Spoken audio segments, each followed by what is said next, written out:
Sure. Testing 1 2 3 1 2 3 4 5 6. Wait a minute. You're going to confuse the audience.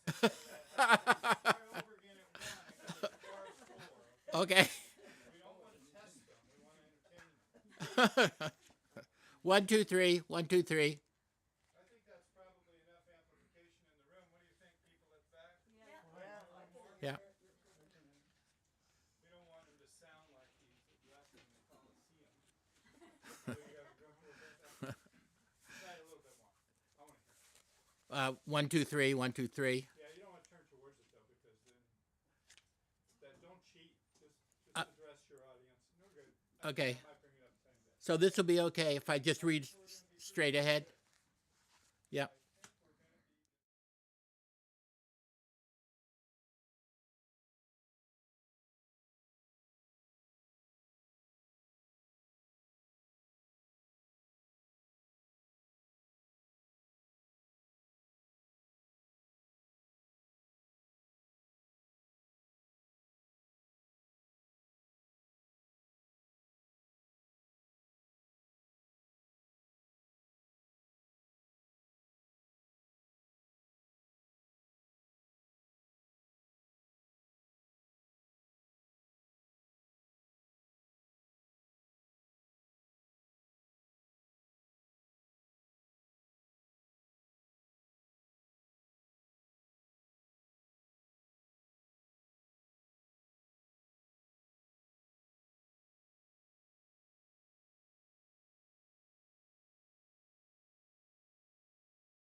No. Good evening, everyone. I'm so delighted to see everyone here. I've been looking forward to hearing Beau tonight for several months since he's been scheduled. And I realize he falls into that category of people that I've known for 50 plus years. Jerry's in that category. It's expanding group of people. It's kind of, it's stunning in many respects, but also very rewarding to have a certain perspective on things and people's evolution, morally, aesthetically, and otherwise. Beau has always been someone to me whose voice was always so restrained, understated, even chaste in the best sense of the word.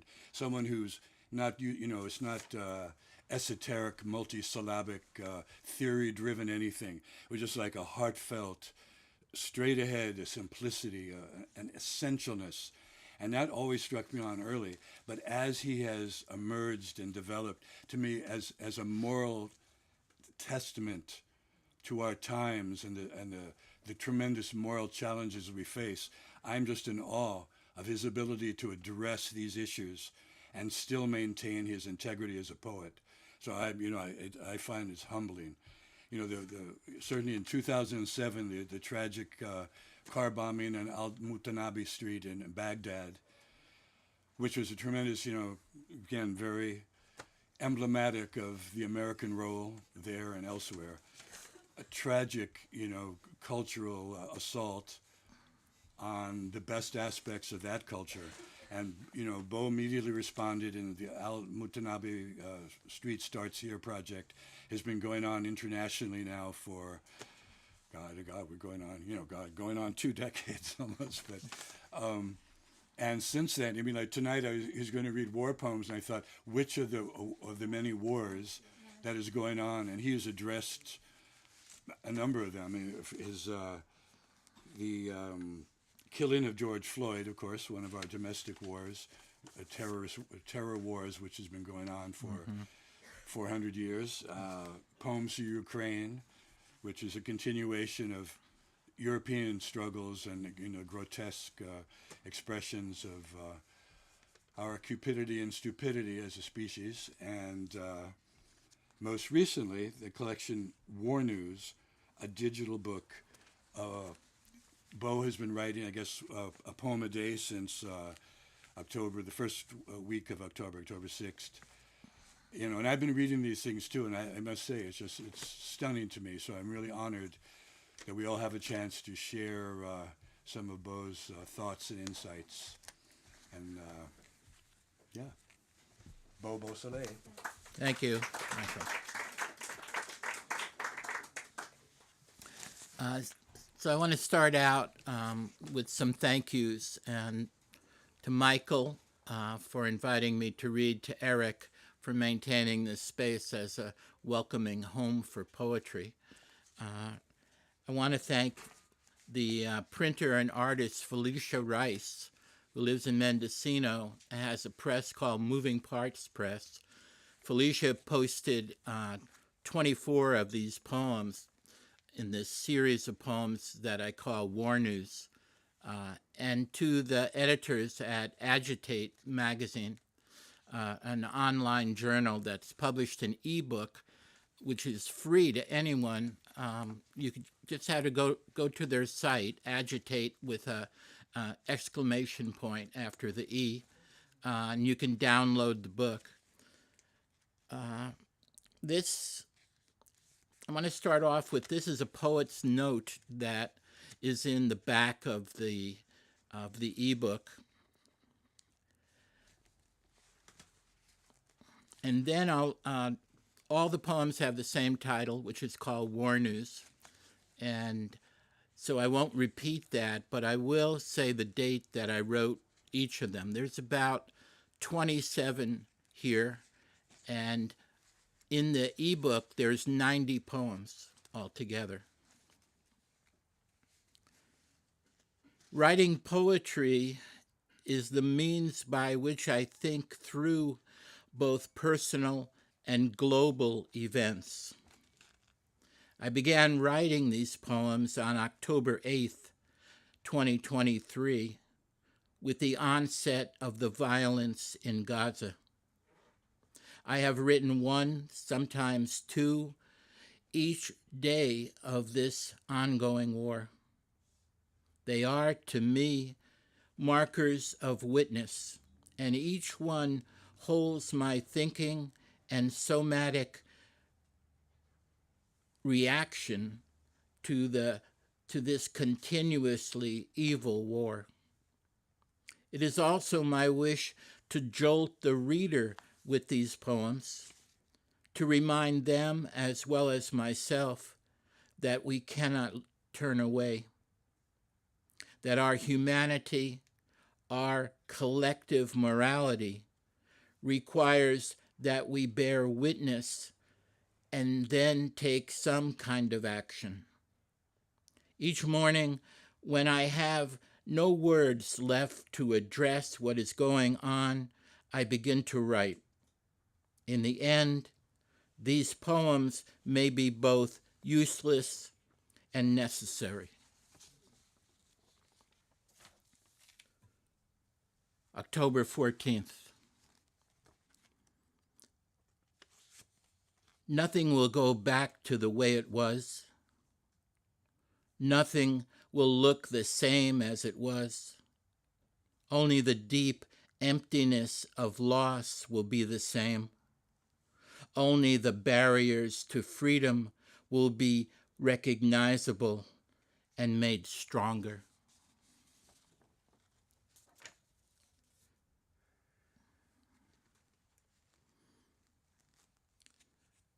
October 15th.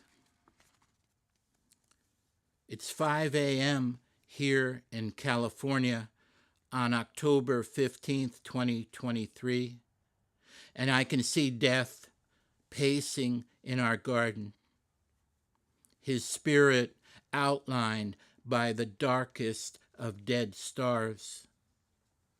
He is looking east, waiting impatiently for the first screams to reach his purpose. He looks up at me, standing at the kitchen window. I am still trying to see into his impenetrable, rapacious body.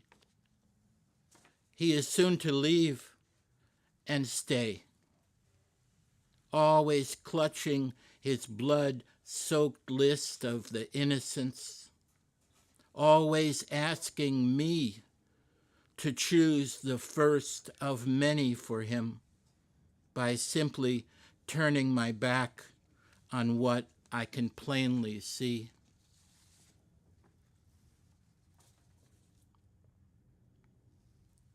October 16th. Is this enough death and misery?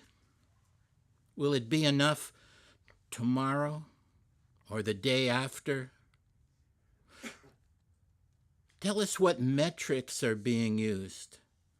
Are they adding in pain and anguish, subtracting the last shred of freedom, or the number of people killed in a single family? Must the multiplier of revenge be added into each answer? And who is searching the bodies of children for a pencil and a crumpled sheet or shroud of lined paper from school on which to add things up for another generation?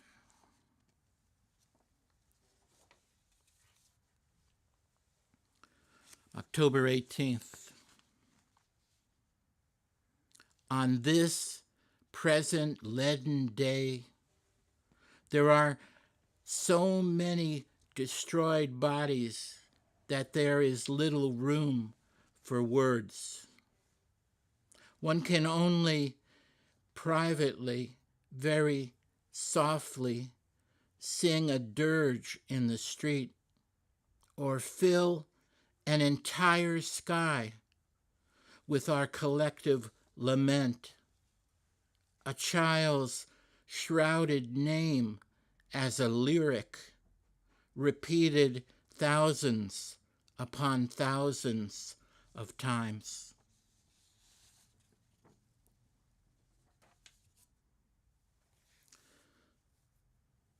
October 19th. Those who are doing the killing always want to kill a few more. Those living at the edge of the abyss still have to be forced to jump.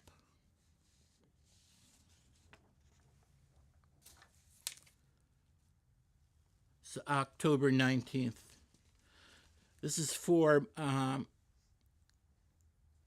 Marwan Makul, a Palestinian poet. I wanted to fashion amulets to protect you and your family made from my poems and send them to you in the voice of a house sparrow. But there was no house left on your street, only rubble and bodies wrapped in their shrouds of memory. And the sparrow was killed as it began to sing.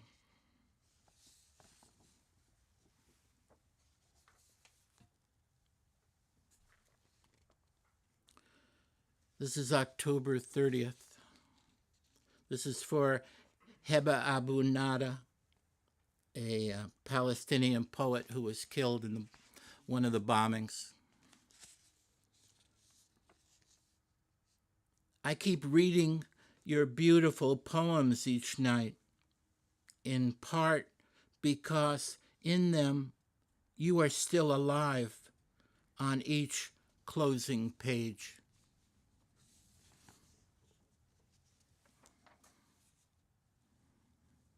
November 1st.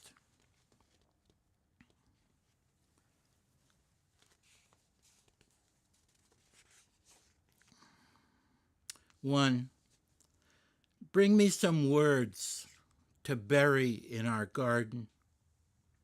Bring me a bone whistle to play in our hallway.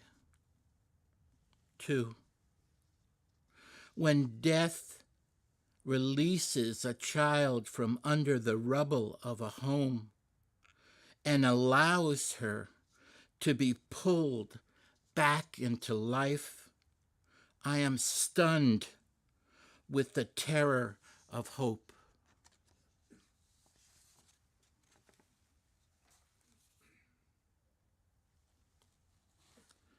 This is for Felicia Rice. November 1st.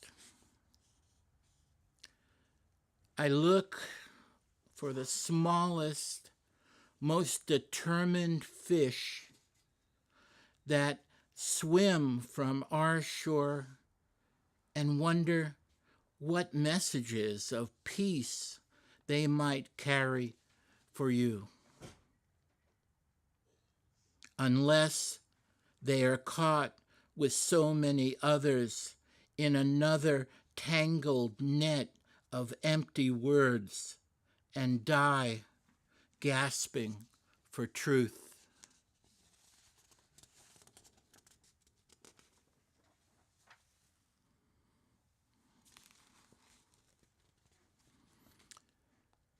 November 3rd.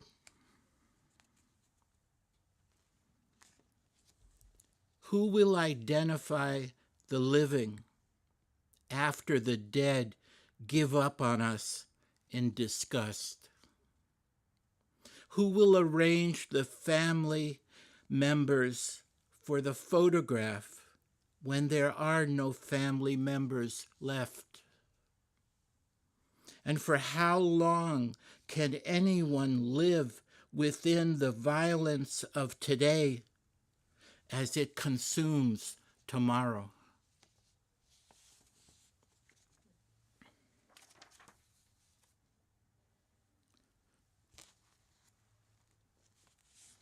November 3rd. Is it better to be killed in warm weather or cold? Is it better to die sitting or standing? Is it better to die alone or with your loved ones? Does it remain troublingly easier to read the murderous news than to live in it?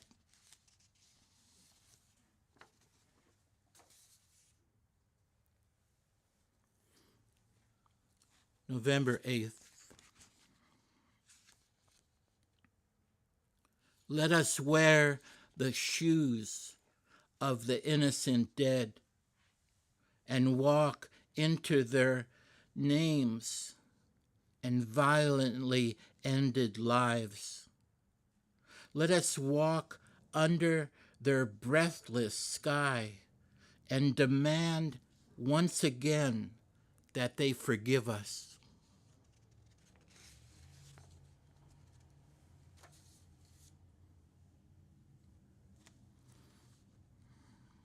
November 10th.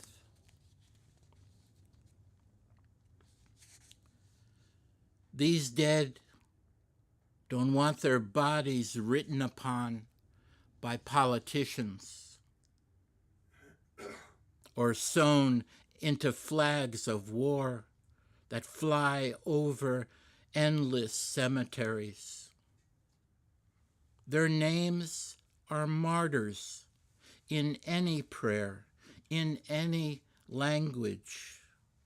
These dead don't want our memory of them loaded into more violence to kill yet another child whose life defines someone's joy.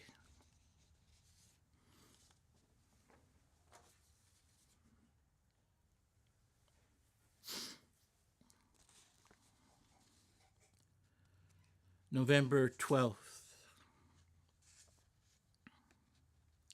I am not you,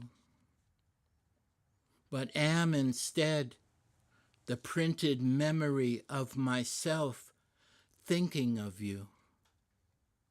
I wish these terrible days would only reside in a poem that one might read or even destroy before it is written in this adjacent darkness.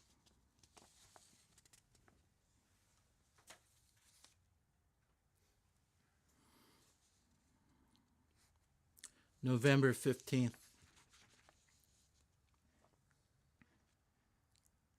What ruined body can you identify as they are pulled out from under the killing? What can you make sense of when you can't see her shy smile?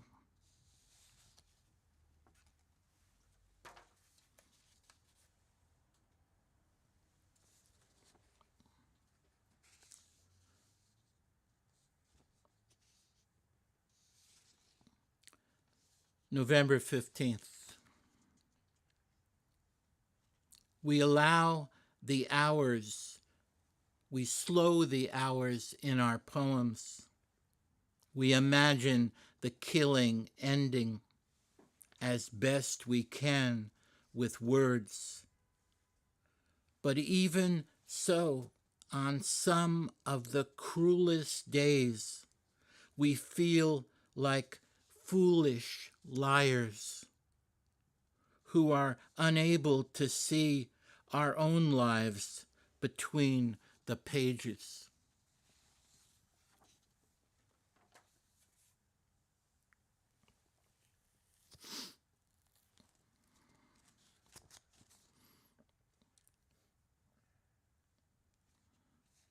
November 16th. Death above you, death in front of you, death behind you, death to the east of you, death to the north of you, death to the south of you. And to the west, beyond your shore, is the body politic of my country, floating face down, waiting, waiting on every drowning, abandoned road to peace.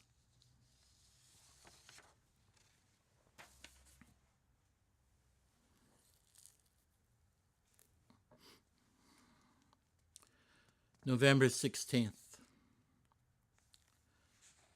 I try to extend the familiar by writing of an apple which could be on our kitchen counter or on a kitchen counter in Gaza, if there still is a kitchen not yet destroyed, along with the woman who would have cut the apple into slices and made tea out of kindness to my age, and a certain poem that she read about apples so very long ago, before the war.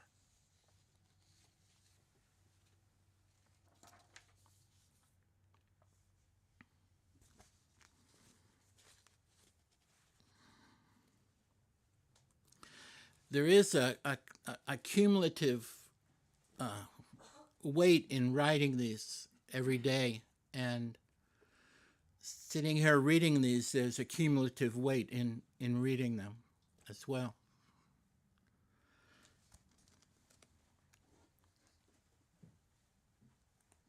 November 18th. This morning, my words look like small knots of children on some playground waiting to go back into a classroom that no longer exists, in a life that no longer exists.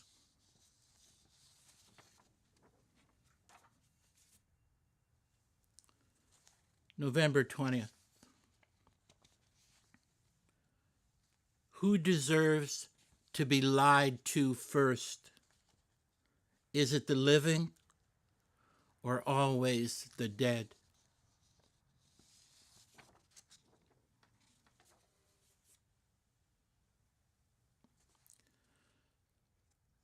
November 21st. I read this war like a novel of tragedy and try to live in the last page first, wanting to know how things turn out on paper well before anyone else is written into death.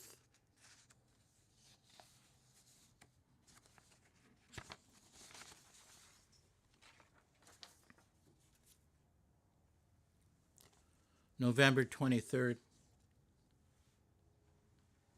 We have no authority over the moon except in our poems, but we know that its surface reflects our violent misery, which is why I refuse to slow my words or cover my eyes under this blood-filled harvesting moon.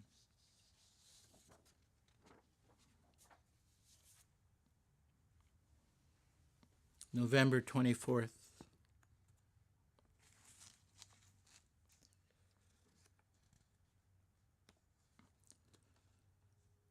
The sounds of waking, the sound of water boiling for tea,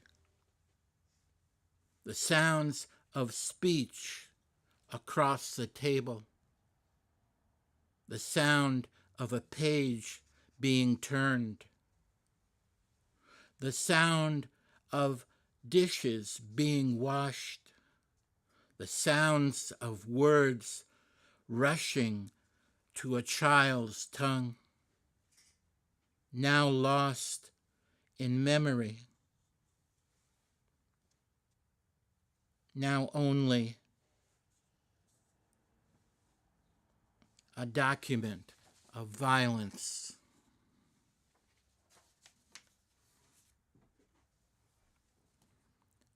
November 26th.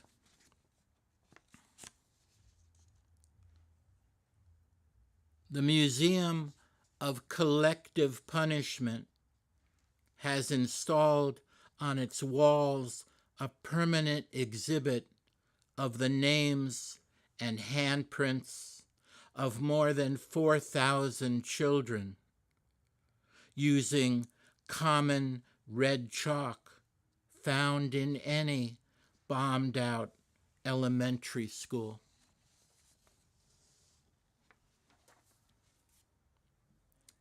November 26th. The body of a forest is cut down and fashioned into products to be sold to us. During a temporary pause in the killing, new trees will be planted again by the surviving children.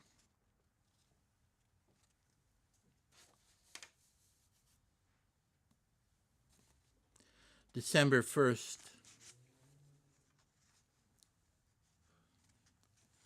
I cannot stand the profound sadness of these trees that are weighted down with painful leaves and branches. In Gaza, the sidewalk falls down behind you. In Gaza, sadness has replaced breathing. I turn the corner on my street and glimpse the confusion of cars. My country is filled with the wreckage of our lives, and year by year our sadness grows heavier as we near home.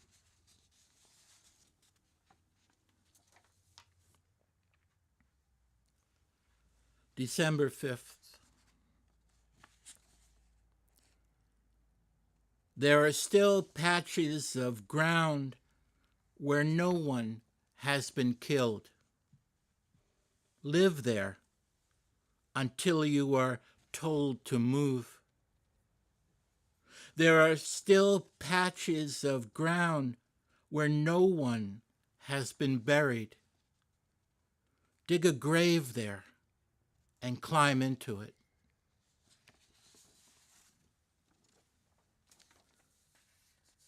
This last poem is for Rafat al-Arir, a poet, academic, translator, killed in the bombing in Gaza.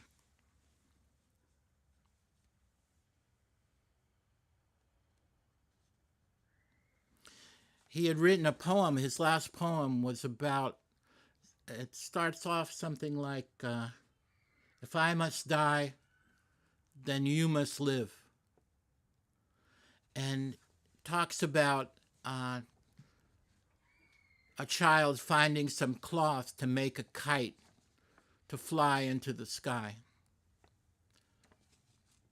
And I wrote this poem in response to that poem. I cannot translate your dying into any minute within which you are still alive in Gaza. All I can do is write this narrow poem and use it as a kite's tail to steady your journey towards another page filled with beautiful cloth squares of sky. Thank you.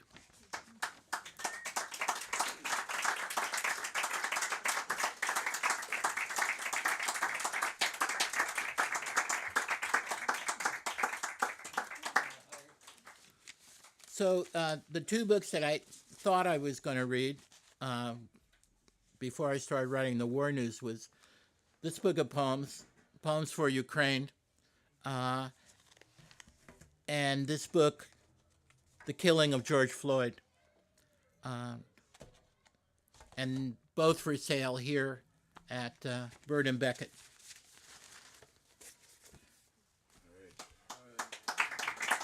Thank you. Well, thank you so much again. We're going to have maybe a 10-minute break. And if anybody who wants to sign up for the open mic session, still plenty of spaces available, so don't hesitate. Thank you for that.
Welcome to purchase one of those books, Poems for Ukraine or the George Floyd book. Every day I think that I can't do it, and every day I know that I have to do it.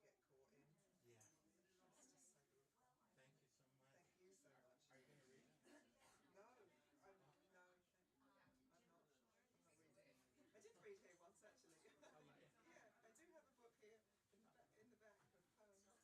part of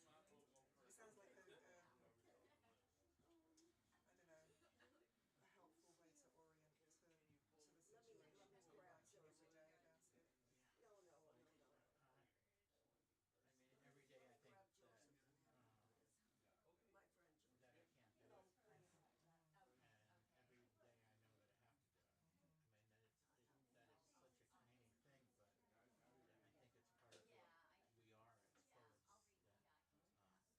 witness. I know you did that with the Ukraine. You've been doing that with the Ukraine. I saw your performance of the Ukraine poems. It's really awesome. Everything that we do feels like nothing compared to what's going on. There's just nothing that can match it. Yeah, that's why. And yet you have to do it anyway, right? Right, exactly. Yeah. Exactly. Thank you so much. You're welcome. What's your name? Sally. Sally. Yeah. Beau.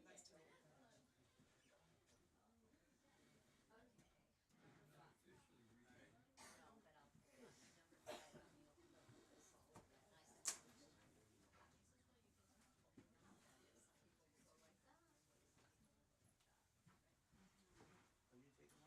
home?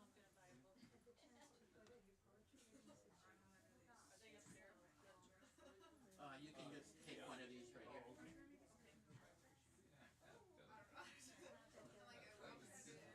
mind signing? Pardon? Would you mind signing it? I'd love to.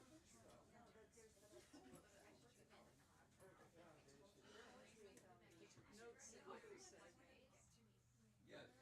This is helping me Did you go? create language.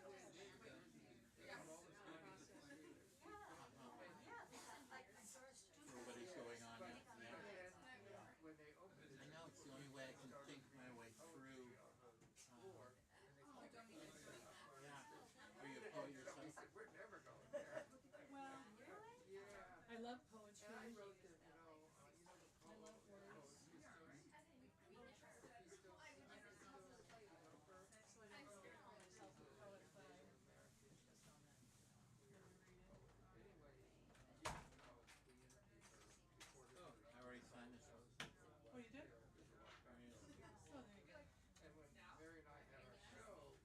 done his little broadsides. fur, and then our show got canceled, and so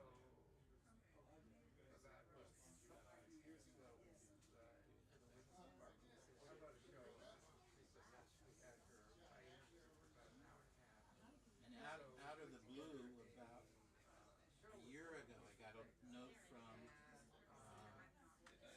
Irish composer, and he's going to use some of these poems as a basis for a tribute that he's writing for George Floyd with chorus and it's one of those unexpected wonderful things, you know. Well, I just want to say I wrote down some of your words, some of your phrases, because You remember which? yeah. I mean, part of it is that we were asking a question.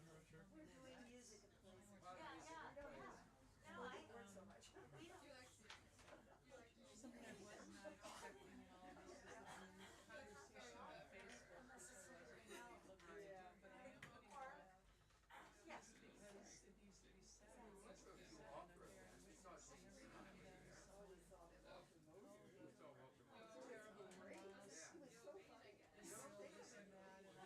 the terrible loss, and this and that, and the loss of words, the loss of words, and so, You know the whole. he said, this is meant to jolt the reader, there's a collective morality that we need to take action, let people go back to the way it was, you can't turn your back on what you can finally see. Foundation is seven. And I feel like that would be a response I want to tell this It's been around person. since. You know, how many more people need to die before you stop asking the question, you know? She reminded me to tell you. It's almost like you know, They've kind of. they want this kind of mass where we would stop asking, you know. That, Yeah. Creative writing and all studies. Yeah, what metrics are you using? And everybody there just. pardon? What metrics are you using? Yes. Yeah. What do you need to show that this is enough? I recently saw her now. Actually, I recently saw her. She was part of a reading. Yeah, so anyway, those were just names or words of names. Her son lives in. There was one where you said something about when Gaza the sidewalk drops behind you, Right. and then there was something else, but I didn't catch it. The next line is in Gaza. I'm sure. And then I know her In because your son Gaza, is in preschool as well. Sadness has replaced breathing. Yeah, well, that was like, you know, the discussion. Lucy said that. She was part of Beau, the anthology. Beau, that was great. But I That was never. fantastic. Thank you. I just saw that, You know, all the pain of it, and yet there's somehow some joy in there. And, you know, I can't explain it. You know. I recorded June Jordan. Did you happen to hear the Christmas Eve sermon, Christ in And the I went World? online and there she is, they have a It's video of her reading. Lutheran pastor's name is State College. Gunther Yeah. Isaac, San Francisco State and has he's in Bethlehem. That's where the church is. And for the ranger scene, the, you know, the nativity scene, Oh, right. I've read about that. just bricks and rocks thrown Right. with Jesus Yeah, but it's all baby this Jesus stuff. in the middle of it.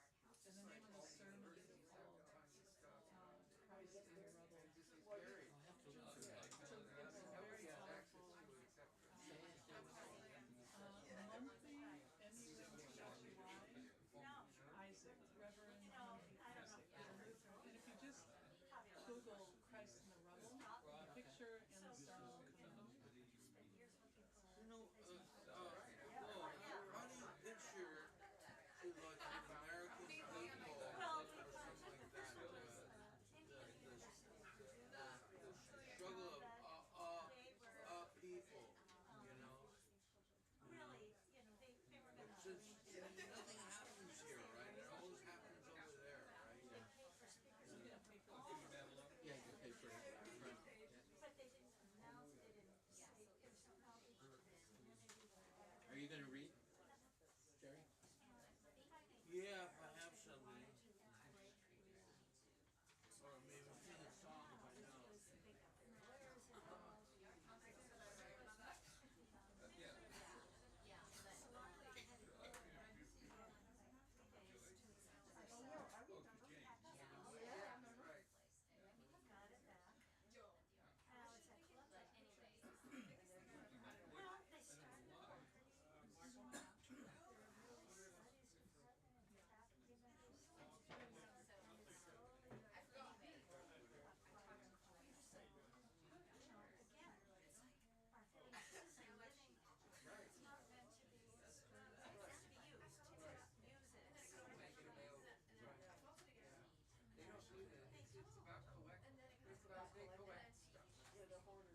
people who have place in Richmond, that's a point out.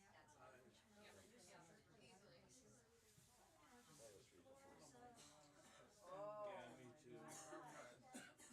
it will never ever utilize it. I'm sure there's some that were scanning there and it was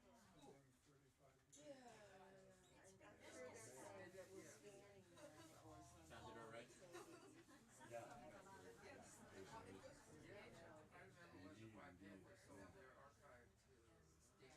So awful. So So relentless. The only school, No, I know. You talk yeah, about right. The only school to fire a accumulated tenured weight. professor So at true. that time was In so many ways. right. I think psychically too, we're all essential for I know. It's just so they can listen. relentless decline of a culture. I mean, a culture in free fall. You just realize the unraveling keeps bringing this. This is going to be a hell of a year. Like Andre was talking about the challenge of making an image adequate for any aspect of the year. It's either, yeah. I mean, I think you chose the right word, free fall. Yeah, free fall.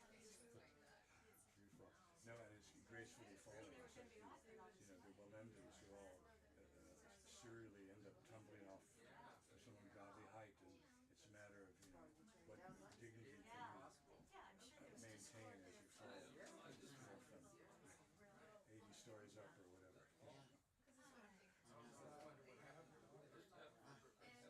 Yeah, it's breathtaking indeed.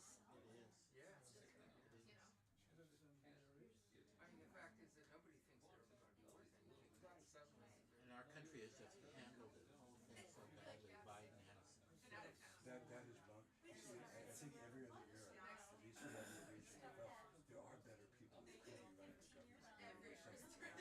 Now you go like, this is the best. This is the answer to a fascist, delusional fascist. This is the best we can do. Oh my God. I know. Well, so I know. Well, the good news is, we've had our share of fun. That can't be denied. No, it can't be. And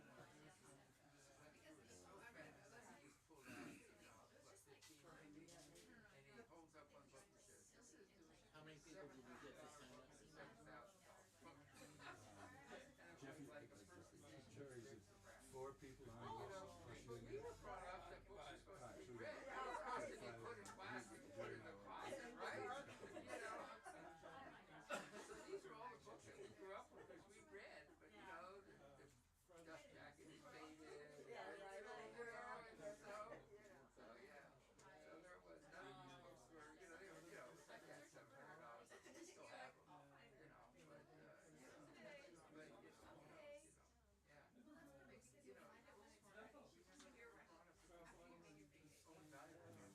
This year does remind us not that they how little is really essential. any other way. It's kind of good because, especially We had these books that were autumn years, it's easy to get a little self-infatuated. they were my hand.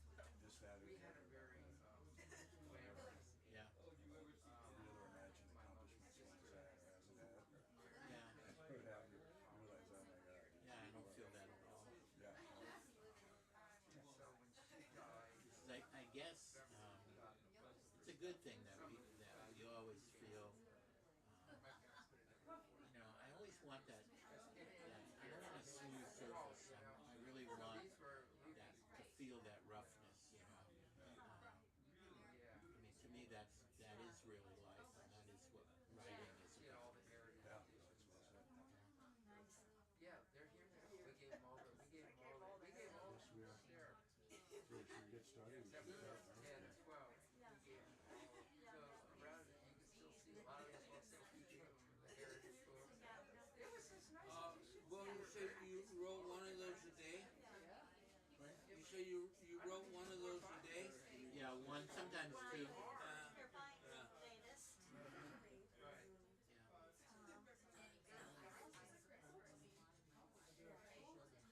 Well, the depth and the simplicity of it. Yes.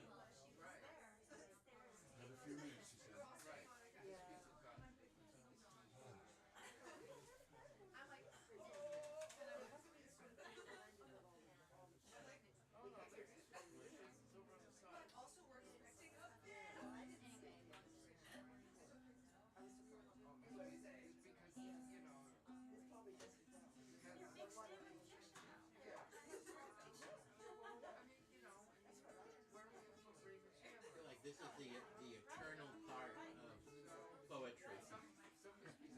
The open reading and the clipboard. Clipboard has to go back pretty. Well, I was commenting to Eric that some years ago we could always depend on the future poets.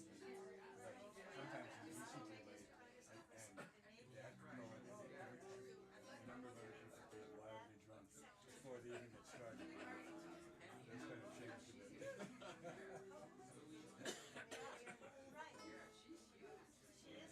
Yeah. I remember one time I read in the 80s at the Grand Piano on history. So I was reading with this guy from the Zen Center. And before reading, the place was a ton of people. He said, Beau, do you mind if I read first? And I'll leave because I have to get up really, really early. Like, I don't know, 4:30 in the morning or something. I said, sure, no problem.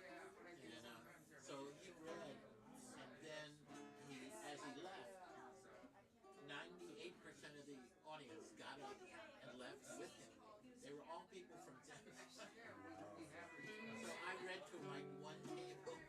I had a similar experience Really? at Intercept 2 years ago, meeting with Just a little bit.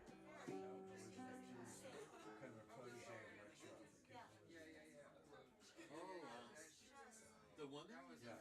Yeah, she was great. What was her name? Like, Beckett. Yeah, sure. So we were both reading. She said, well, let me read first. She said, fine. And she did that thing too. And it wasn't even like she kept on your lead. She just read and left, like, kind of the idea that I would waste my time. Jessica Hagerner. No, that was her friend, her good friend. Jessica Hagerner was her running mate. Like twins. Okay. Yeah, the other one. The other one. All right. But it was so funny. So she left and everybody left with her? Well, a large percentage of the crowd did. But I thought she was so good. It wasn't even like, she didn't even come up with a cover story. It was just like, hey, man, nothing to do with the other chumps, but listening to you. Oh. But no, I've often said that the poetry scene is always brought up in terms of my moments of hubris and ambition. Fortunately, that doesn't last long, and I kind of be sleeved, but it's easy to get carried away. Yeah, I always say that poets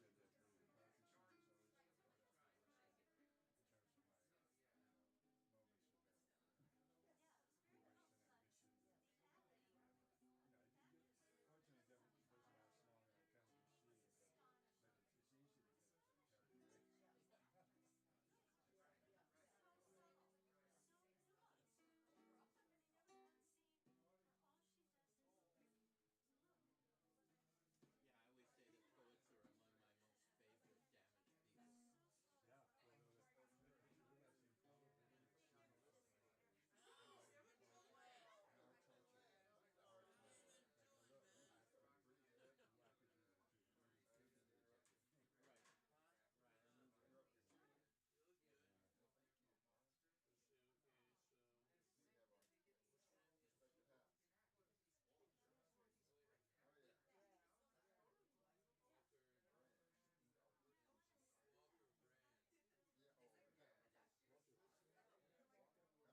you even think of doing such a thing?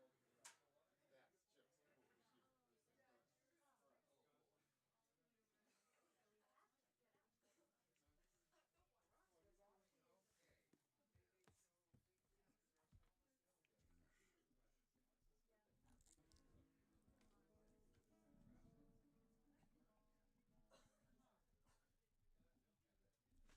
I wonder if that's.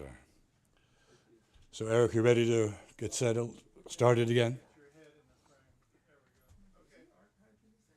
We are good. All right, everyone, we're going to have the open microphone section of the reading. I think we have 5 readers plus me and Jerry. So I'll begin briefly with a couple of 3 things.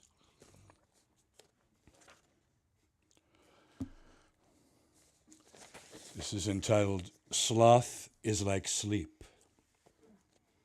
or Youth. a thick sap, a flame in our veins like a lazy dog in heat as the whole chingadera burns down. Me, I wake up each morning like a stone dropping from heaven. I don't know my ass from an onion. Whenever I see a woman reading Beckett in public, I pretend to be a blind man with perfect pitch and write my name with a twig in the sand.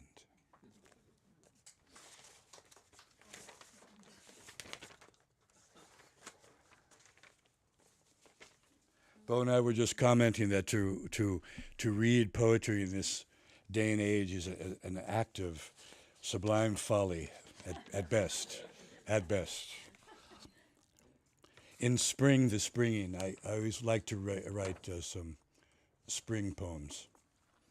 And of course, spring is always on the horizon or just over the horizon or something. In Spring, the Springing. In spring, the springing clings to the rooting thing's subsoil, and blue takes wing on stinging wind, and I take you and you take me 9 miles. The rough wood rings with dreaming things. The ladders run up and down. The golden suns of springtime spin in a black box underground. I get what I want, but what I want is wanting.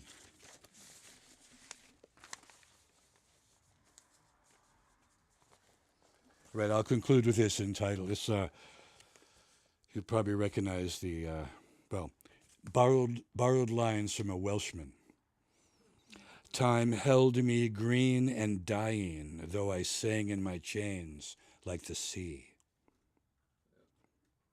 Time loves my bald-faced lies and loves to lie with me. No science or scented candle can tame the sea's blue steed. The water over my head will soon make a raft of me. I'm data-driven as a rat. I rhyme like the rum in a dog.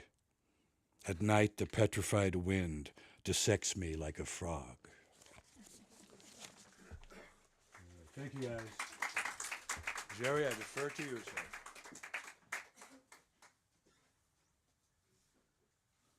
I don't have any poetry to read for you because I don't know why. I'm gonna sing a song. Oh God.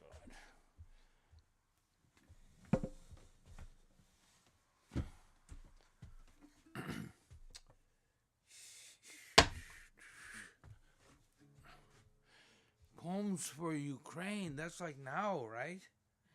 Jesus, what's going on there? Putin says he's pushed into it, right? You know, which is in a way is true, right? No, he wasn't pushed in. He invaded Ukraine. Yeah, but that's what he says. He was, you know, everybody's after him. So.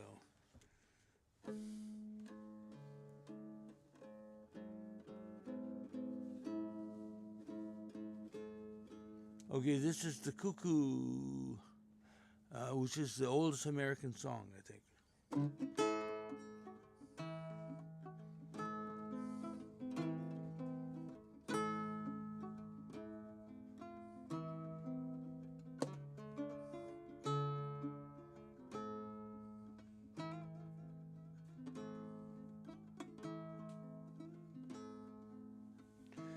Well, cuckoo, she's a pretty bird,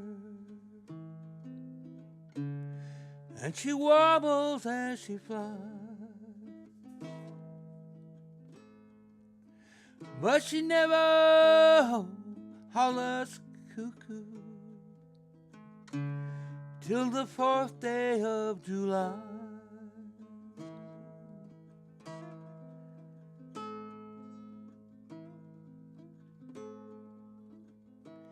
Yes, the cuckoo, she's a pretty bird,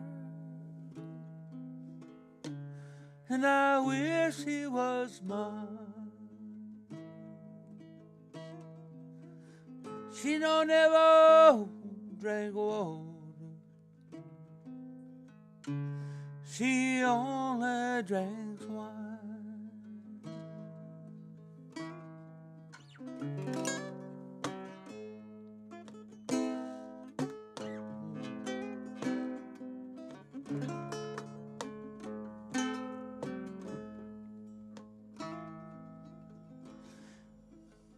Well, I'm gonna build me a cabin on the mountain so high, so that I can spy the cuckoo as she warbles on by.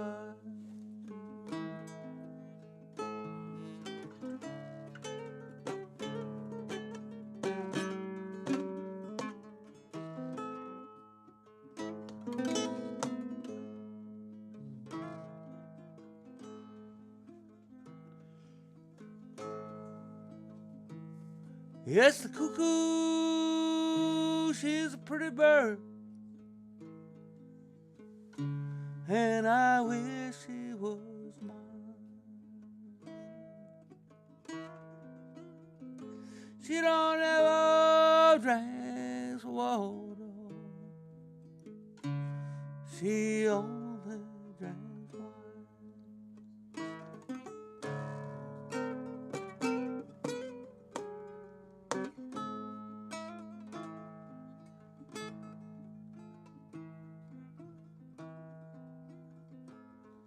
I loved you in September, like I loved you in May. And I bet you my bottom dollar I will beat you at this game.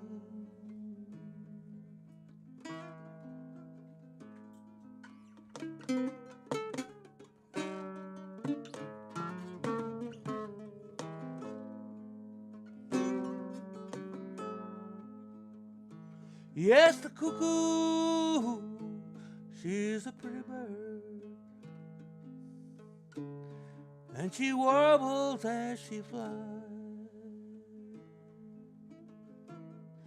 but she never hollers cuckoo till the 4th day of July.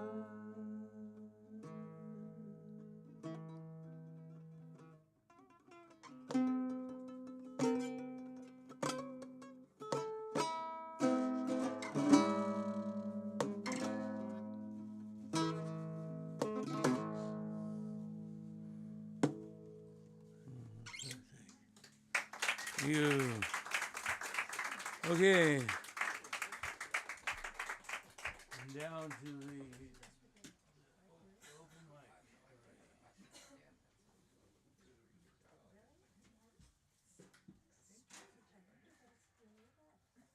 Okay, first up is Neats not. Please welcome. Well, we're, no. Oh, yeah, we're going to.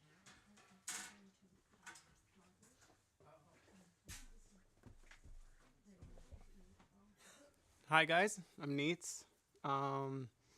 First of all, thank you very much, Beau. That was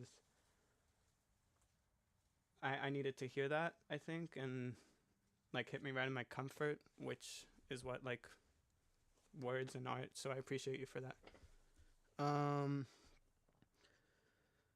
I well, I'm very nervous first of all because I somehow got convinced to do this. Persuaded. That's good. I like that. Over about a year, every month, I wrote a few sentences to try to encompass how the month felt for me. So this is that, and it's going to be a bit out there, and I might give up halfway through, so bear with me. Winter weaves me a crown of withered leaves. I spill my soul across untouched snow and beg the sun's rays to spare some gold. I tuck my heart into bed, singing a prayer as a lullaby. I mourn quietly, I grieve violently over something I will never name. The sky hides snowflakes behind my ear, but greets me like a stranger. I fail each promise before I even start, Guilt runs blue through my veins. I find peace among the stillness. Isn't life stripped bare, just movement? January, the start of the year in the middle of winter. I laugh until I can't breathe and draw hearts in the hot fog that lingers on somebody's back windshield. I jog through a strip mall, pushing someone in a shopping cart. What's left of December seeps through our thin sweaters. January has me crying in a convenience store, has me dancing in an airport, places glittery stars at the corners of my eyes because the middle is the hardest part. Because grief can taste of sugar if you run your tongue along the right edge. Carrying my broken potential, I tuck myself into bed. I am left with the harrowing knowledge that the only person who can absolve me is me. January has miles to go, and we've only got our bodies to blame. I paint my hair pink, cry tears of glitter, romanticize my pain. February demands love, and of course I am happy to oblige. Seal away my fear, my horrible, crippling fear, into the ceramic jar at the corner of my desk. Crush up someone else's medication and drown in the stars at the edges of my vision. Color me beautiful, color me hot magenta, because the world belongs to you and me, because once again, grief can taste of sugar if you run your tongue along the right edge. February spins me, manic dream pixie, around the room, leaving me gasping for air with bruises on my legs, making me a lifetime, because I'm dizzy. February reminds me of the present and tastes like forever. It's April, and there's so much I don't want to tell you. When I open my eyes, my room is smaller, the sky blinks purple, and I don't remember what my hand feels like anymore. Me running in circles, a little boy overwatering plants because I don't know when to stop giving, and sometimes love is violent. I want to be the kind of person who keeps a gratitude journal and believes in manifestation and knows that if I throw myself into the mercy of the universe will be merciful, but happiness is not as simple as mirror work, and I will not keep a gratitude journal. I don't want any flowers. I only want to lie with my palms facing the sky and be utterly empty. It's April, and I fool myself over and over again, which is to say the silence is swollen. Most of this is pretty depressing.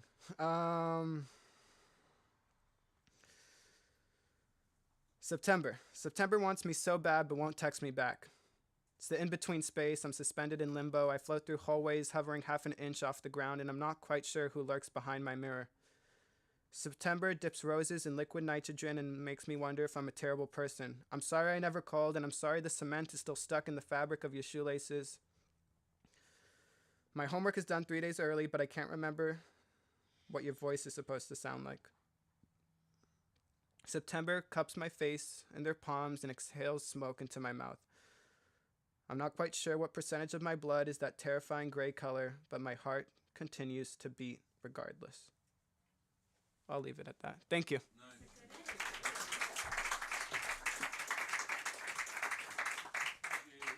Dan Lieberson. Yeah, the H is silent, Jerry. You don't have to sprain your tongue on it.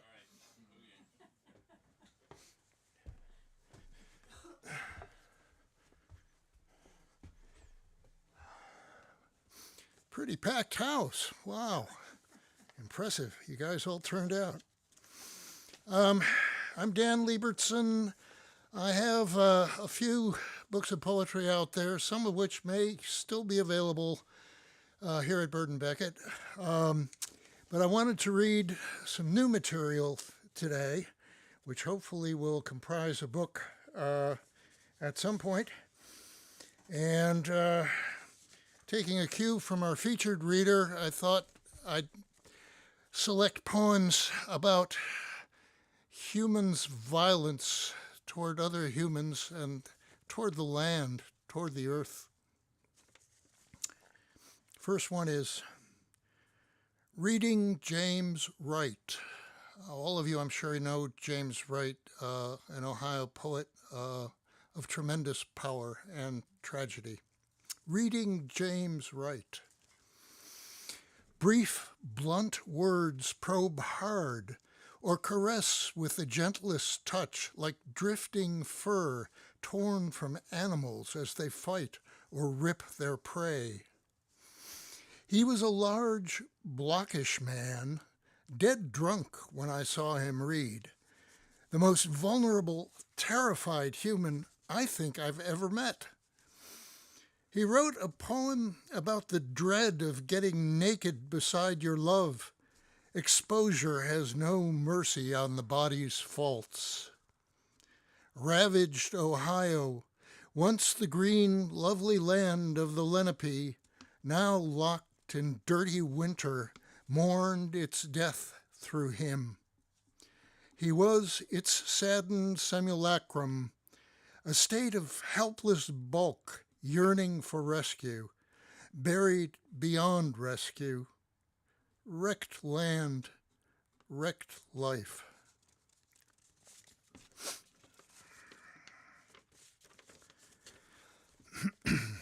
Tapestries.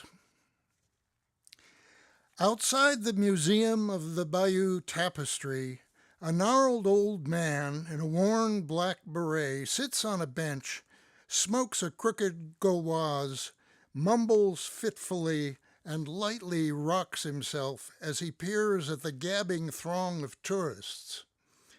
His face is impassive, as if he sat there since 1066, when the Normans set off from the Channel coast to conquer England, and William, God at his side, took the land he believed was his by right. Smoke from the old man's crumpled cigarette twines and spreads, rises and vanishes. The tapestry shows the build-up to the battle, the horrific combat, and William's triumph as Harold lies dead with an arrow in his face. Nearly 900 years later, just a few miles away, the Allies hit the beach on D-Day, facing not arrows but a storm of shells and bullets, to retake lands Hitler thought were his by right. Smoke, blood, screams, and tears from myriad battles came before, between, and after these, and will again. The Bayeux Tapestry was rescued and preserved, a precious heritage, but 1,000 lives lost and ruined for the sake of men's lust for land have been thrown away as if they meant nothing. The old man mumbles on his bench, expressionless, as smoke rises, weaves a tapestry, and wafts away. I'll do one last brief one. The lesser news. Shells and missiles smash buildings and people for the crime of wanting their own opinions, their own country, and it's rightfully major news every day, for these wrongs must be told. Other stories, momentous in different ways, sneak into sheltered corners of the media, revealed only to the few who care to search. Ivory-billed woodpecker, they said you were gone forever, hunted to oblivion by greed for your lovely beak, not your flesh, as doomed the innumerable passenger pigeons that filled the whole sky. Yet you live on, wary, hidden high in treetops, but lately sighted, red crest flashing atop black and white markings, silhouette and stature unique among bird kind. In the midst of daily misery inflicted by men's greed for others' lives and land, you survive, your tin trumpet call in striking patterns preserving hope that others too may escape the carnage we create and become the miracles those not bent on destruction still live for. Thank you.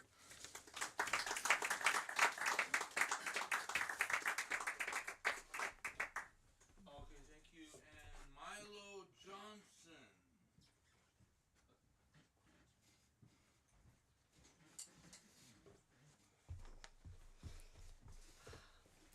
everyone. This one is called, at least temporarily, the title is From a Word Association Trance Exercise. Spinning, spinning, revolving, revolving in the liquid core of the earth. I'm flying through the fire of the ore, either, ether. Take the I out, find the spirit of life. Life is but a journey to death. Death, rebirth, transformation, transportation. Where to go next? Next, get in line, line, circle, circle, dance. Dance in balance. Balance each thought against its exact opposite. When I was a child, I drew spirals over and over again. Again, why?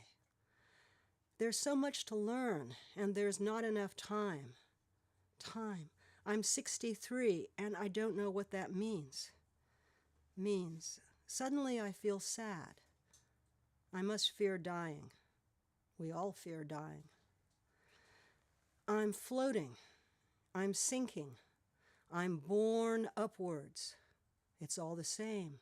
Same. I'm smiling. Smiling. What else? I'm okay.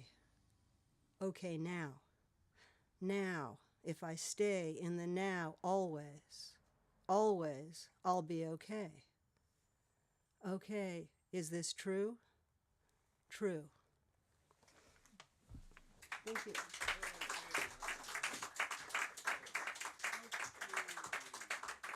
So, and next, Sarah Menifee.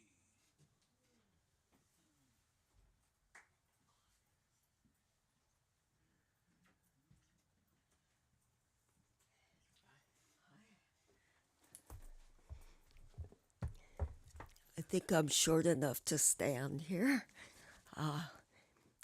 Really hard to follow you, Beau. Thank you for everything you do. Just all these years. So, here's a couple of poems from today. So, come on in, ragstick man. They're kind in here to the likes of you. But of course, there's no fond place for the ragged side of you. Some bombs are swift and some are slow falling down on young and aged, innocent brows. Some die neglected in abandoned streets, and some in genocides, permutations of them. Though I know it's not the same at all, oh no, and yet. Thank you.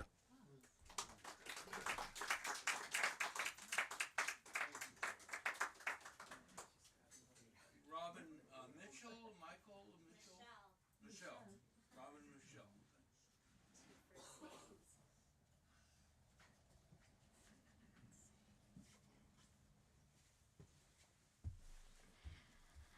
So first I want to say how much I enjoyed Michael's introduction of Beau. I mean, that was really marvelous, especially when he talked about just the courage and the morality that Beau brings to his witnessing of everyday's injustices. And this has been going on for, I mean, I'm someone who typically sticks my head in the sand. I can't, something happens, I can't really think about it at the moment, and so I will do compulsive eating or something, and avoid picking up the pen or the pencil. And so when I saw that, I wasn't expecting to read tonight, and then I have written a few poems about one issue, and today I learned of a sixth grade boy in Iowa who was killed, and Beau had that image of his words being like knots of children on the playground of an elementary school. And so this was written the day after the Robb Elementary School mass shooting in Uvalde, Texas, May 24th, 2022. And it begins with an epigram by the just brilliant poet Martin Espada. And he wrote it after Sandy Hook Elementary School shooting in 2012. And so this is called The Voice of Every Child, Once a Ringing Bell. I was born of bullets, but now I sing of a world where bullets melt into bells. Martin Espada. In Anywhere School, USA, children's faces open like petals to the sun, then collapse quickly upon themselves, and we fly the flags at half-mast again. The morning after a school shooting, not the school shooting, but a school shooting. You stare out the window, watching as parents hold their children's hands and slowly approach the blacktop, reluctantly say goodbye. Watching their sons and daughters disappear, they do not leave, but cluster together without speaking. The early morning sun so bright it hurts to look, and so you walk away. The morning after a school shooting, the 10th grader shares his year-end art project, small clay phobia sculptures. Fear of falling, fear of clowns, fear of being stared at. Last year, when the skies flamed wildfire orange, this student didn't go to school. Fear of tall buildings, fear of dirt, fear of confined spaces, fear of crossing the street, fear of spiders, fear of dancing, fear of dining with others, fear of noise, fear of clocks. The silence of what he doesn't include in his fears was outstanding that morning. After the art students leave, you and the teachers talk. I'm surprised he came today. Such a small school, he feels safe here. I need to call my sister. She teaches 2nd grade. The evening after school shooting, this school shooting, your oldest grandchild sings an aria in her high school opera. Her voice, all their voices, a ringing bell filling the ancient cathedral with gladness, reverberating into silence. And I have another very short one that this is, your name is Dan, I believe. Dan mentioned violence to the earth, and these violences that we suffer, they're all connected, aren't they? And we know the source. But after we read an article on climate change, the teacher asks, what is punctuation? Punctuation is the pause, the drama, the exclaim, the agreement, the protest, the bridge between thought, marks in a sentence, a text, a poem to claim space for what is unspoken, commas like dead brine shrimp nestled together in the dry bed of the Great Salt Lake, like so many small bodies extinguished by a raging child's blaze of bullets, piled up like corpses hauled off and dumped in the mass graves of extermination camps, war zones, plague-riddled cities, dumped and chiseled out holes in frozen tundra, ice melting, exposing the skeletal disintegrating remains of a civilization lost. Period or not. Thank you.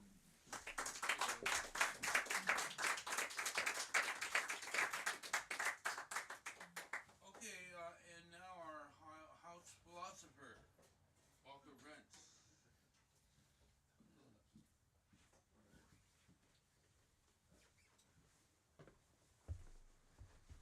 All right, thank you all. I used to be so scared, and I still am probably, but also, it was like in a vision, the devil appeared to me, and the devil said to me, cutting to the chase, which is sometimes necessary. The devil said, "You're not really scared. You're just embarrassed." And I said, I got to admit that that's true, And the devil grinned, and I smiled, which is, that's fair. But then, and then the angel appeared, and the angel said, well, yeah, it's okay, it's good, it's salutary, it's healthy to be embarrassed, because to be embarrassed means that you are setting aside what most people fear. Nevertheless, said the angel, fear is good also, because fear is the fire, and we make the oven for the fire in order to bake our bread. And so, this could be true. So I'll read this poem, and then I'll read one poem I wrote just now about, some of the things that I was reminded of that previous poets read just moments ago. But this poem I wrote back in February. Well, I wrote it in November, actually, not all that long ago. But it is called Free from Having to Be the One Who Builds This. So it could be about embarrassment or fear. Without the mercy of eternity as transported into time and strife, in its ebb and flow, relentless swiftness, all our worries would turn our heads into vacant office space. But in realizing time as seen by God's watchful eye, we give space from ourselves to help time make the things it needs to participate with us, like palimpsests, figures not insatiate. Rock pile swans come to mind, hovering over clear water, production's eternity loves, from which look up, now one fish face, now two, then more. I like it how we find them here. They do not need our help. But we would help them if we could, by anything. Hush if you are near the house of character armor. I sweep, yeah, I probably do. I sweep sweetly, craving in the sentence of my own mind a search for cure. And if it comes, may I be unafraid to truly speak it out of my mouth, as my ears shall hear it, in the satisfaction of knowing it really is as established in the way it comes along. Now one idea in the mind, now a thought from who knows where. Innocence in the lamb thrown down from a cliff. Experience in the skill that it be caught to not be hurt. Mind silence as the pyramid between the star and its fire. So there's that poem. And now, this is what I wrote, as I was sitting there, just thoughts. And I saw Orion, and I remember the poem by Adrian Rich about Orion. And I remember James Wright when he approached the horses on the fence line on a roadside in Minnesota, and they're petting the horses, and he feels suddenly like if, my body would break out in blossom or something like that. James Wright says, and I thought of Ohio poets. And I thought of Kenneth Patchen, There's a lot of Ohio poets. But anyway, this is called Orion. May your spirit of adventure never be fragile. What is the opposite of horror? Honor as a kind of effortless purpose. Good fortune is like starlight on snow, melted or frozen, there, but not that. I believe it where I see it in my consciousness. Sin, forgiven or not, sin, forgiven or not, is a shibboleth of the illusion of identity. Sin, forgiven or not, is a shibboleth of the illusion of identity, you see. The illusion of identity is what I'm talking about when I talk about this polarity between embarrassment and fear. The illusion of identity. We're working on it, we're working on it. And that's good, Amen. All right.